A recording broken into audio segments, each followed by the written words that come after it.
தாவேகாவோட தொண்டர்கள் பராசக்தி படத்துக்கு பண்றது கிட்டத்தட்ட அநியாயம் அப்படின்னு தான் வந்து சொல்லணும்.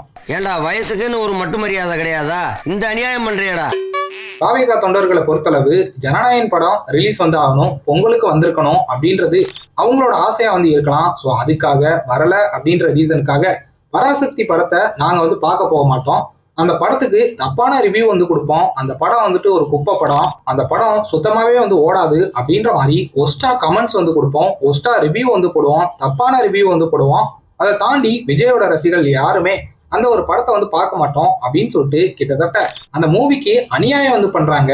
அநியாயம் அப்படின்றத தாண்டி ரவுடிஸம் வந்து பண்றாங்க அப்படின்ற மாதிரி பராசக்தி மூவியோட டைரக்டரே ஒரு ஸ்டேட்மெண்ட்டை ஓப்பனா வந்து வச்சிருக்காங்க. எவ்வளவு கேவலமான பிறவிங்க இல்ல நம்ம. ஸோ இதுல என்னோட பாயிண்ட் வந்து என்ன அப்படின்னா, ஆப்வியஸா ஜனநாயகன் மூவி வந்து வரணும். ஸோ அதுக்காக பராசக்தி மூவி வந்ததை நாங்க கொண்டாட வந்து மாட்டோம். அதை தாண்டி தப்பான ரிவ்யூஸ் வந்து போடுவோம் அப்படின்ற ஒரு மனநிலை ரொம்பவே மோசமான ஒரு மனநிலை இங்க எப்படி தாவேகாவோட தொண்டர்கள் சினிமாவில் வந்து பண்றாங்களோ, ஸோ அதே மாதிரிதான் அரசியலையும் வந்து பண்ண ஆரம்பிச்சிருக்காங்க. அப்படின்ற பட்சத்துல தாவேகாவோட தொண்டர்கள் பண்றது ஒரு மோசமான ஒரு விஷயம். ஸோ இது அரசியல்ல நீடிக்கவே வந்து கூடாது.